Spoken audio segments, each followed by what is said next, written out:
Yo, what's up guys, I'm back on a review for this time. We have this 88 Cody Gakpo. Now he's had a lot of special cards this year, as you've seen already, but this time he's got the team and tournament card because he's just playing so exceptionally well in real life. So on stat sense, so he's 6'2", got the high medium work rate. He's right footed with the 4-star skills, 4-star weak foot. Now in the games I played him, that I played 10 matches, got 17 goals and also 5 assists, which is a very nice record. So on preferred positions, he can play the left mid, the centre forward and also the striker. So he has got a little bit of variety to him, to be fair, which is a nice attribute to have. So on stats then, so he's got the 91 pace, the 88 shooting, 84 passing, the 90 dribbling and the 82 physical. So as you see, he's a very, very nice well-rounded card. I'd still like playing him up front. I think he was with that Crespo World Cup icon card. And he played with the finisher chem style in all his games just to boost that shooting and that agility up a little bit more. But I'll speak more about that after on the positive and negative side of things. If you do enjoy the clips or want to see more, please do subscribe. It generally does help the channel out a lot. And I'll see you after. Peace.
So on to my other thoughts about the card then. Now first me kicking over the 4-star skills, 4-star weak foot. Now the 4-star weak foot for me is actually really, really good in game. I genuinely didn't have any issue with it at all. I would probably more consider it more like a 5-star weak foot if I'm completely honest.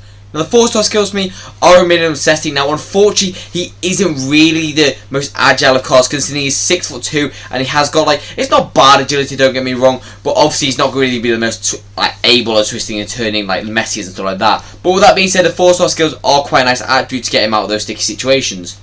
Now next to me is the pace. Now generally speaking, I didn't really feel like he was electrically fast, but he would outpace a few like the midfield and stuff like that, but I feel like the fullbacks and a few of the centre backs will be able to keep up with him.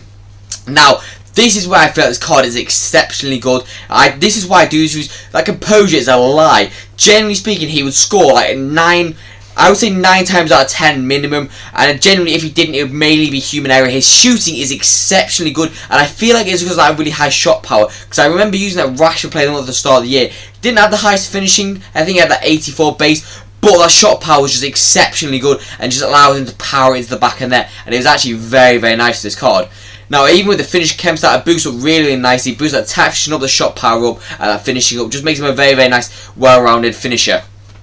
Now, the passing for me is adequate. It's nothing amazing. He's got the good vision. He's got the good short pass. The curve's decent. The long pass, unfortunately, isn't a little bit here and there at times. But generally speaking, he will be able to do a few 1-2s if you need him to. Now the drilling for me overall, I didn't have any issues with it necessarily, but I also didn't have any positives with it. I just feel like at 6'2", you're not going to be using him as like a nimble card, more of like the header card or like the strength card or stuff like that, which he does have on this card. But generally speaking, he can turn if you need him to. Now balance me is a little bit low unfortunately, but he does have the strength to counteract it, because normally if you have low balance you have a high strength, or the vice versa. Just have one or the other. Now the composure me, as I've talked about, is a line on this card. Generally speaking, I generally scored most chances with him, and I was very, very impressed with his shooting. Now, the head and axing jumping is actually surprisingly good. I think I scored 4 headers with this card. Now the jumping 83 base is decent, but the head axing is 67. Now, if you think about it, headers are manual this year, so the head and axing, generally speaking, doesn't really make too much of a difference as long as you put it in the right position, if you get what I mean. But as you've seen, he scored 4 headers, so if you do stick it on his head, he will probably score it, and that's a very nice attribute about his card. Just allows a little bit more versatility about him. Now, he does have the 88 stamina as well, just allows a little bit more versatility again. I would recommend you playing him striker mainly because of his height. He's not going to be the best of cams or wide, purely because I feel like you need more nimble and a fast card for wide, and also a better passer for cam. Now the strength for me is actually a really nice attribute about this card, especially 6'2", he can hold off a lot of players, and even if he hasn't got the pace to outstrength them, or the dribbling to manoeuvre them, he has got the strength to hold them off, which is a very nice attribute about this card. So what's my overall scores about the card then? Now first for me is the pace. Now overall the pace, I'm going to give it 8.5 out of 10. Now, although he has similar stats to that Di Maria and stuff like that, I did actually feel like that Di Maria was a little bit faster in game. Maybe because of the height and he looks a bit faster. But with that being said, 8.5 is a fair score in my opinion.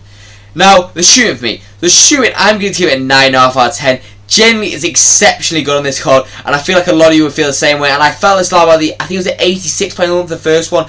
Generally, his shooting is one of his best attributes. And I don't know why it's so good, but it is. Now the passing for me overall, I'm going to give it a 6 out of 10. I'm not giving it higher than that purely because he's got the low long pass, and the short pass even that isn't amazing. So now the dribbling for me overall, I'm going to give it a 7 out of 10. I just don't think I can give it any higher because he's got a low balance. The reactions aren't amazing. The agility stat isn't the highest, but I do feel like it's a little bit harsh. But generally speaking, I would give it only maybe more like a 7.5 out of 10 if he had a bit more balance like that.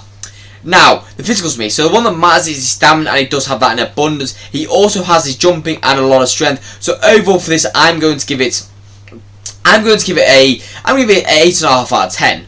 So on overall score from then, I'm going to give it an 8.5 out of 10 as well. I genuinely do think it's an amazing card overall, especially for like 30k value of coins. If you can get him in for the links, even just like a Dutch link or like that, I'm going to give it a 9.5 out of 10 value of coins. Genuinely an exceptional card, and if you can fit him in your team or you have a cheap team, definitely go pick this card up. But that's all for my view. As always, I hope you enjoyed. If you did, please do subscribe. I've got a lot more to say, so I'll see you in the next few, and peace out guys.